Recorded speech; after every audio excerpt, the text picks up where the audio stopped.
Hello Comparison Test viewers and welcome back to another All Cars Everyday video.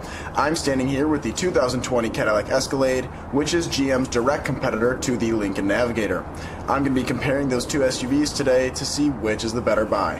And finally, here's the 2020 Lincoln Navigator, which is only a few years into its production cycle. I'm evaluating these two big SUVs on a scale from 1 to 5 in 7 different categories for a possible total of 35 points per car at the end of the video.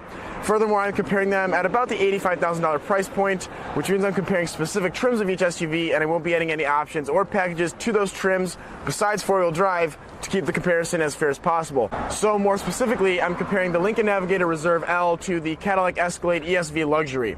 With that out of the way, let's look at our first category of evaluation, which is value.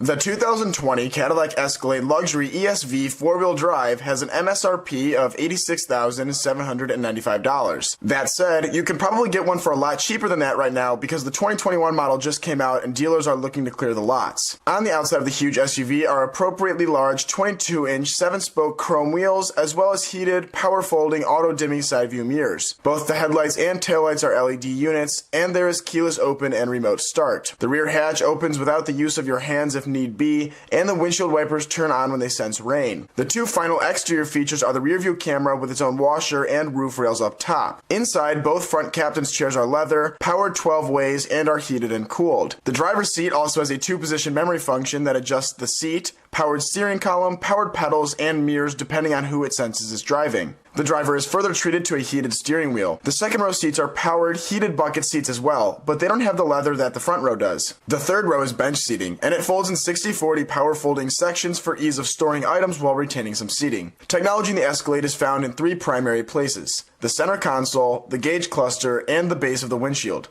In the center console, there is an 8-inch touchscreen with navigation and an infotainment system called Cadillac User Experience, or Q for short. It includes Bluetooth, Apple CarPlay, Android Auto, a Sirius XM subscription, and a bird's eye view camera of the vehicle when needed. Behind the steering wheel, a traditional gauge cluster is replaced with a 12-inch LCD screen with virtual gauges, and there is a head-up display at the bottom of the windshield that displays key driving information like speed, navigation instructions, audio information, and active safety technology systems. The benefit of this is that it's right in the driver's sightline, so they don't have to look down at the gauge cluster or dashboard screen to get this information, therefore increasing the safety of the drive. It's also got Connected Access, which is an app for users' smartphones that allows them to check key vehicle information such as location and fuel range, as well as start, lock, or unlock their Escalade remotely. This technology also brings a 4G LTE Wi-Fi connection to the table because God forbid the passengers will have to look out the windows or the standard sunroof. Both the Wi-Fi and Connected Access are free for a trial period and then turn it into a subscription service like all other manufacturers have done. Let's take a peek at the convenience features of the luxury trim line, which include tri-zone automatic climate control, a wireless phone charging pad, a universal home remote, a 110-volt power outlet, and express windows all around. Push-button start and an auto-dimming rearview mirror are also standard. The Cadillac also has an active noise cancellation system, which allows passengers to hear the amazing Bose Centerpoint 16-speaker audio system even better. In this category, the Caddy's getting a 3.5. The 2020 Navigator L Reserve four-wheel drive has a very similar MSRP of $86,505. On the outside, there are 22-inch 12-spoke bright machined aluminum wheels that have darkened pockets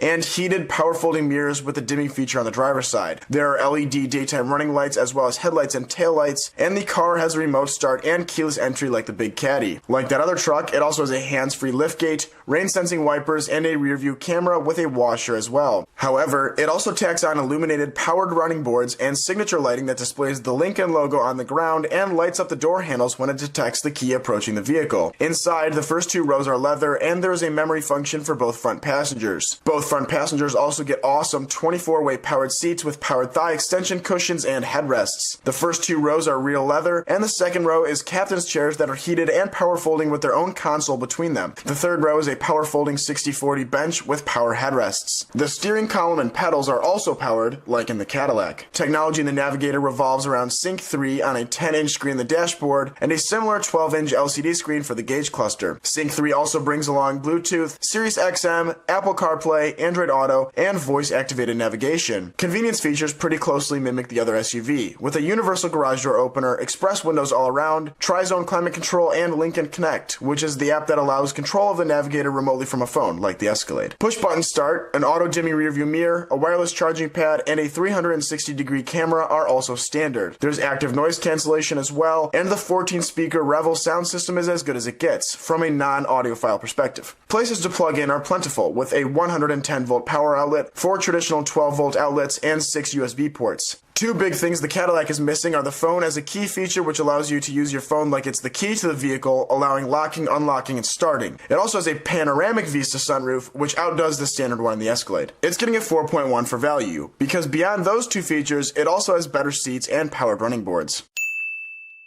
In this category, I evaluate the NHTSA crash test ratings for each vehicle, as well as take a look at the standard active safety technology available to determine the safest SUV. The Cadillac comes standard with a laundry list of standard active safety technology, including automatic emergency braking, forward collision alert, lane keep assist with departure warning, automatic high beams, lane change alert with blind zone alert, and rear cross traffic alert. There's a safety alert seat that vibrates the driver's butt when it wants to warn you of something, but that can be turned off if you don't like it. There is also a teen driver setting that limits music volume and speed and forces seatbelt usage, as well as reports back to the parents about how their teen drove the vehicle when they are finished. Finally, there's automatic parking assist that helps you try and maneuver the big SUV into a parallel parking space. The NHTSA hasn't rated the Escalade specifically, but the nearly identical Chevy Suburban was rated 4 stars, with a 4-star rating in both front tests, 5 stars for every side test except it got 4 in the pole test, and 3 for the rollover test. Though this is very good for an essentially 6-year-old model, it's no competition to the Lincoln, as you're about to see. It's getting a 4.2 in this category. Standard active safety features on the Lincoln are as long as the Cadillacs, and it even offers one more significant feature. Included are auto high beams, blind spot detection with cross traffic alert and trailer coverage, a lane keeping system with alert and assist, forward collision warning, and automatic emergency braking with pedestrian detection. Beyond the addition of pedestrian and trailer coverage, the Navi also has an automatic brake hold feature and adaptive cruise control, which is the Navigator's closest feature to a self-driving vehicle. There's also the park in and park out assist that the Cadillac has. The Navigator got an overall rating of 5 stars from the NHTSA, with 5 stars in every front and side test and 4 stars for the rollover test. Clearly best in the Cadillac. It's getting a 5 in this category, as the Lincoln has every family covered, not only by trying to prevent a crash, but also protecting them in the event that it's unavoidable.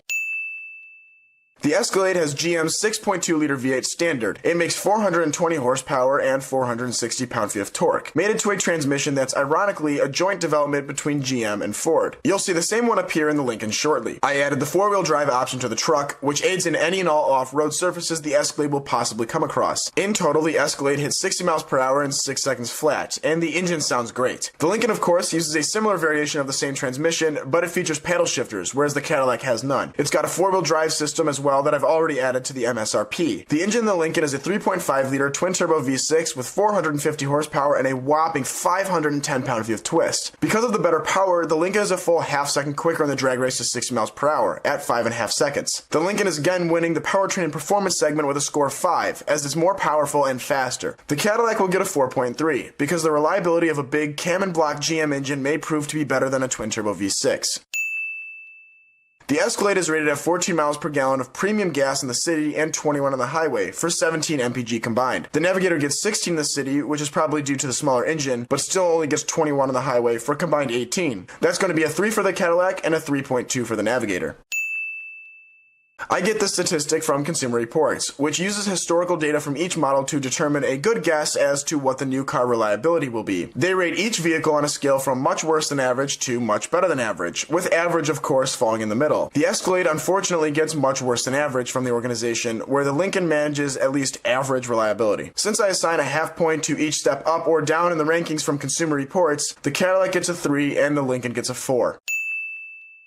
I use this category to wrap up any loose ends in the comparison that don't fit into another category but are still important, such as towing and payload statistics, as well as seating capability and storage space. Both vehicles seat 7 people in the trim they're outfitted in, and they also both tow 1,800 pounds. The Cadillac has a payload of 1,749 pounds compared to the Lincoln's 1,656. The Cadillac also has more space for cargo at 39.3 cubic feet behind the rear seats, 76.7 behind the second row, and 120.9 with all the seats in their folded positions. For comparison, the Navigator has 34.3, 73.3, and 120.2. Here's the first category where the Escalade gets a win, with 4.5 points to the Lincoln's 4.1. This is the last objective part of the comparison because I'm about to rate the styling of each truck, which is completely subjective. If you're not interested in that, stop the video now and you have your winner. The Lincoln obviously stole the show, and regardless of how styling is going to go, it is the much better vehicle in 2020. Let's look at the exterior and interior design.